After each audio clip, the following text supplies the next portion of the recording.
Could it be a model for other schools? The Brooklyn Center School District offers a number of needed resources for students and families, from childcare to health care to wellness initiatives. As Delane Cleveland reports, a bill making its way through the legislature would follow the district's lead. I was really shocked when I first got here because I had just never seen anything like it. Visit any school and you'll see students, laptops, and books. That's certainly the case in Brooklyn Center, but there are a few things here that you're not going to find in the vast majority of districts. We no longer have solely the responsibility to educate from an academic and curricular standpoint with our kiddos.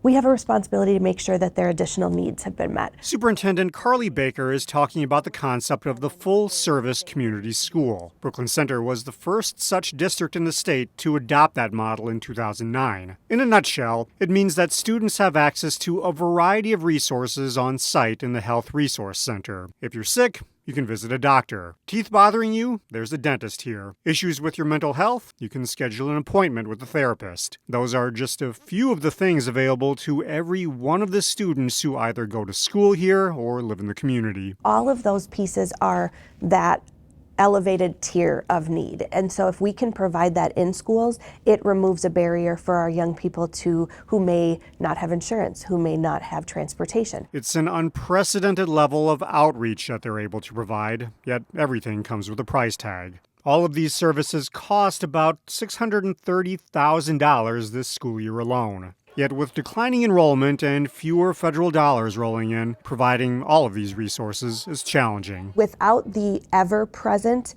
funding stream of a community schools focused funding, we have to take money from somewhere else in order to continue to fund and invest in our community schools focus. However, there could be help on the way at the state capitol. DFL State Representative Samantha Vang is the author of a bill that would provide funding for full-service community schools. It's $90 million funding, and really this model recognizes that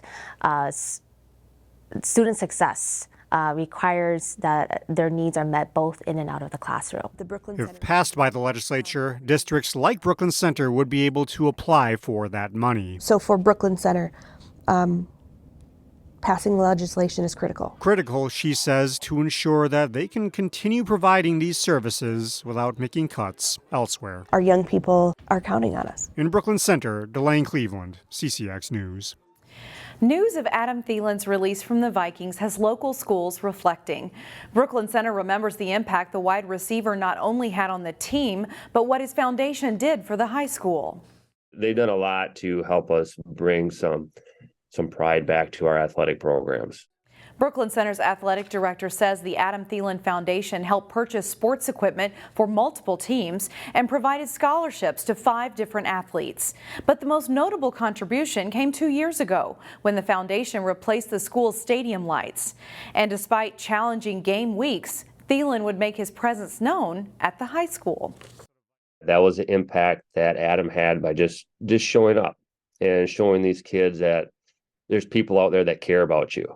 The Thielen Foundation released a statement saying that it will continue supporting local programs for underserved youth.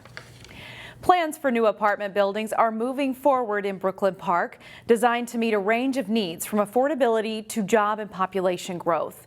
The Brooklyn Park Planning Commission reviewed plans this week for 2 multifamily buildings to be built on vacant land south of Highway 610 and east of Jefferson Highway at the Maple Grove border. The apartments would be just 2 blocks from downtown Osseo. The 2 buildings would be 6 stories tall and each contain 175 units. The project would be entirely affordable housing, with rents serving families at 60% of the area median income levels, and possibly some at 30%. Some planning officials raise concerns about Brooklyn Park having too many apartments, but city leaders point out there is a need. Brooklyn Park is saturated with these kinds of development. So even though this meets all the requirements, it's still a concern. I know that sometimes it feels like they're going up all over the place, but it is a strategic part of what we need to do to build out our city to meet future needs in terms of tax revenues. Another reason city officials say there's a need for more housing, Brooklyn Park's population is projected to approach 100,000 people by the year 2040. Local actors are off to great places, and that is truer than true. And as Jason Malello shows us in Weekend Showcase, it's your chance to see Dr. Seuss characters from Horton the Elephant to JoJo the Who.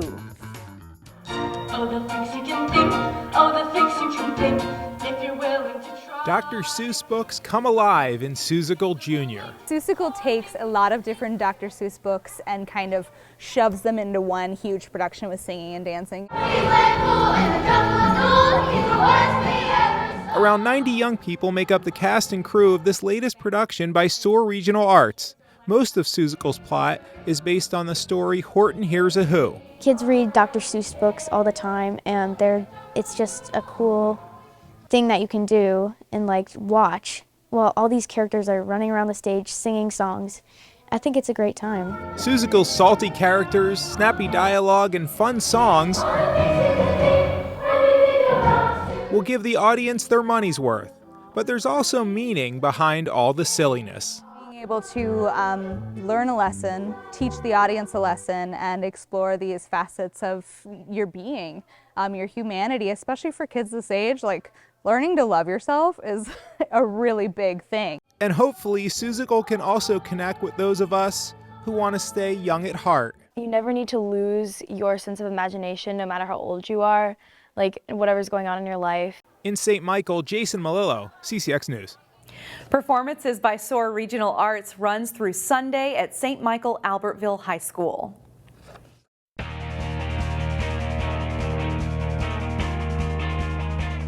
The Section 6 4A Girls Basketball Championship game between Hopkins and Wayzata was a great battle.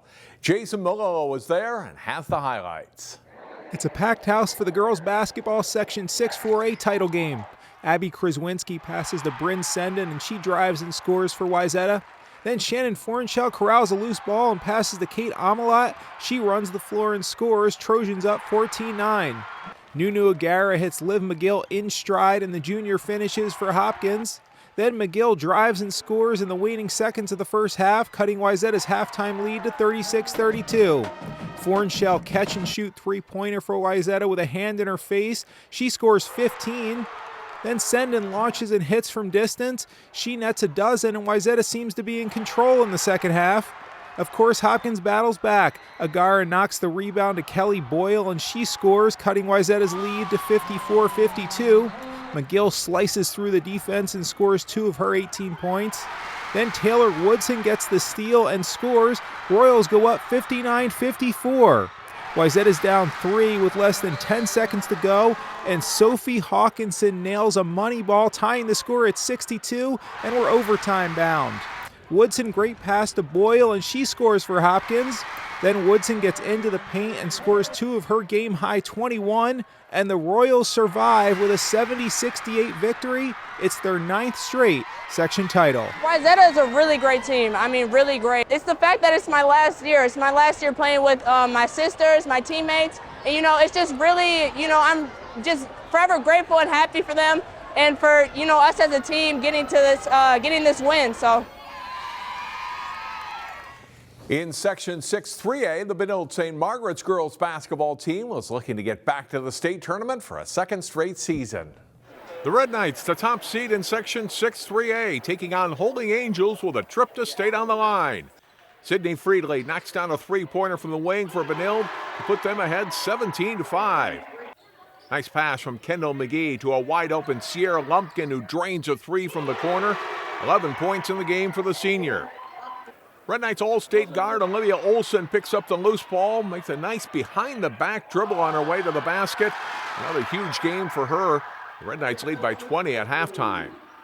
Second half, BSM Zahara Bishop rebounds the missed shot and scores. Bishop nets 10 points in the game.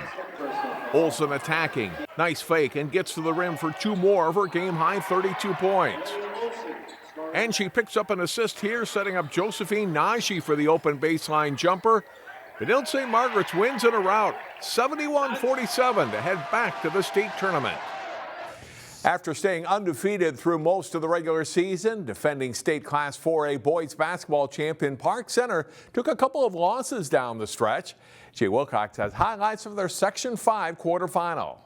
Top seed Park Center hosting 8th seed Spring Lake Park in the Section 5 4A boys basketball quarterfinals. The Pirates throw ahead to C.J. O'Hara for the dunk, and it's quickly 10-2 PC. O'Hara scores 17.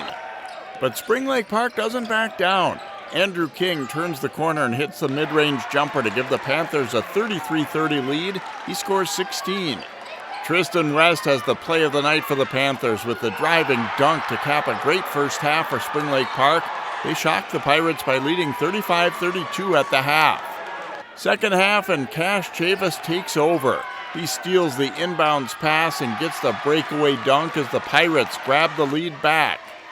Chavis steals the pass here and sets up Joe Burgess for the layup and the foul. Park Center goes up by 8, 56-48.